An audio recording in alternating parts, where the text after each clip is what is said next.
আমরা ভারত বিরোধীও না, আমরা পাকিস্তান বিরোধী না, আমরা এরা বাংলাদেশি। খুব কম দেশে আছে যে সশস্ত্র যুদ্ধ করে দেশটা স্বাধীন করেছে, আমরা হলাম সেই দেশ। তাই আওয়ামী লীগ যতদিন থাকবে ততদিন আমাদেরকে লড়াই করে যেতে হবে। বাংলাদেশটা কারো দয়ায় আমরা পাই নাই, কেউ দয়া করে আমাদের দিয়ে দেয় নাই, আমরা যুদ্ধ করে দেশটা স্বাধীন করেছি। আজকে সীমান্তের উপর থেকে যারা চোখ না নেয়, ভারত কিন্তু যুদ্ধ করে স্বাধীন হয় নাই, পাকিস্তানও যুদ্ধ করে স্বাধীন হয় নাই।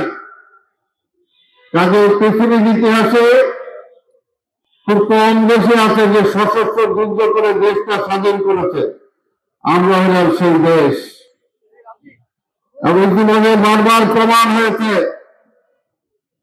যে বাঙালিদেরকে অত সহজে কাবু করা যায় না।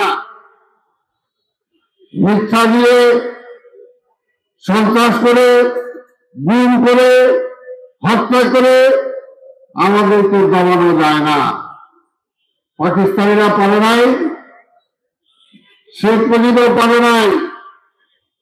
গত 17 বছর শেখ মুজিবের কন্যা শেখ হাসিনাও পারে না, এটা আবার প্রমাণ হয়েছে। তাই বলতে চাই, এই দেশে গণতন্ত্র প্রতিষ্ঠার জন্য আমরা যুদ্ধ করেছিলাম, মানুষের মৌলিক অধিকারের জন্য যুদ্ধ করেছিলাম, ন্যায় বিচারের জন্য যুদ্ধ করেছিলাম। আমাদের সেগুলো ছিনিয়ে নিয়েছিল বলে সেই 72 সালে আবার তার বিরুদ্ধে বিদ্রোহ করেছিলাম। এবং আওয়ামী লীগের বিরুদ্ধে যুদ্ধ এটা নতুন না, সেই 72 সাল থেকে চলছে, আমরা জানি। এই যুদ্ধ আমাদেরকে অবিরাম করে যেতে হবে। কারণটা একটাই, যে আমাদের প্রতিবেশী রাষ্ট্র ভারত তাদের ক্ষমতাকে পাকাপোক্ত করার জন্য এবং তাদের আধিপত্যবাদকে প্রতিষ্ঠা করার জন্য আওয়ামী লীগের জন্ম। তাই আওয়ামী লীগ যতদিন থাকবে ততদিন আমাদেরকে লড়াই করে যেতে হবে। আর ভারত যতদিন থাকবে আওয়ামী লীগের মতো একটি দলকে তারা ধরে রাখার জন্য চেষ্টা করবে। তাই আমি শুধু এটাই বলবো যে আমাদের সংগ্রাম শেষ হয়ে যায় নাই। আমাদের যে সংগ্রামের নতুন সূচনা করেছিলেন ঘোষক সেই রাষ্ট্রপতি জিয়া রহমান, তিনি আজকে এই মুক্তিযোদ্ধা দল কেন প্রতিষ্ঠা করেছেন, তিনি বিএনপি কেন প্রতিষ্ঠা করেছেন, ছাত্রদল সহ সকল অঙ্গ সংগঠন কেন প্রতিষ্ঠা করেছেন এই কারণে যে আমাদেরকে সবসময় যে গণতন্ত্রটা ফিরে দিয়েছেন সেই রাষ্ট্রপতি জিয়া রহমান, যে যুদ্ধ করে দেশ এনে দিয়েছেন জিয়া রহমান, সেই স্বাধীনতাকে রক্ষা করতে হলে, গণতন্ত্রকে রক্ষা করতে হলে আজকে বিএনপি এবং মুক্তিযোদ্ধা দলের দরকার। সেই কারণে তিনি এটার জন্ম দিয়েছিলেন। তাই ভাইয়ের আমার, ঐতিহাসিকভাবে সেই দায়িত্ব মুক্তিযোদ্ধা দল পালন করবে, আমরা বিএনপি পালন করব, এটাই হলো আমাদের শপথ। তাই আজকে দেশের সংকট এখনো কাটে নাই, যেটা আমাদের প্রধানমন্ত্রী যে তার মূল্যবান বক্তব্য বলবেন। আমি শুধু এটাই বলতে চাই, গণতন্ত্র এখনো ফিরে আসে নাই, মানুষের এখনো মুক্তি হয় নাই।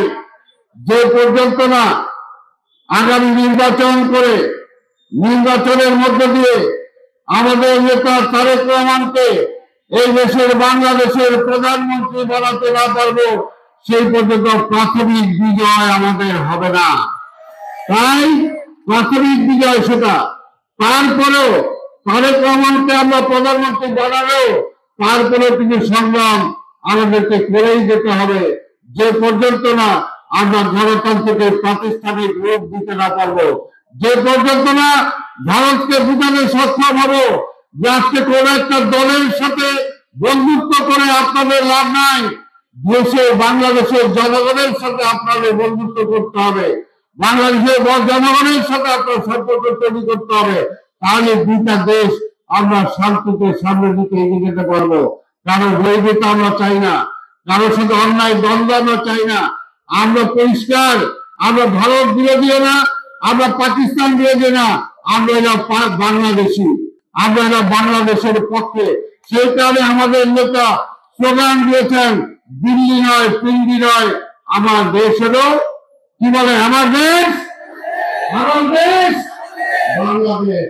সেই কারণে সেই স্লোগান নিয়ে আমাদেরকে এগিয়ে যাওয়ার আহ্বান জানিয়ে আপনাদের সবাইকে ধন্যবাদ জানিয়ে আমি আমার বক্তব্য শেষ করছি। খোদা হাফেজ। বাংলাদেশ জিন্দাবাদ, মুক্তিযোদ্ধা দল জিন্দাবাদ, দেশনেত্রী বেগম খালেদা জিয়া জিন্দাবাদ, আমাদের নেতা তারুণ্যের রূপকার আমাদের নেতা তারেক রহমান জিন্দাবাদ, শহীদ রাষ্ট্রপতি জিয়া রহমান অমর হোক, অমর হোক।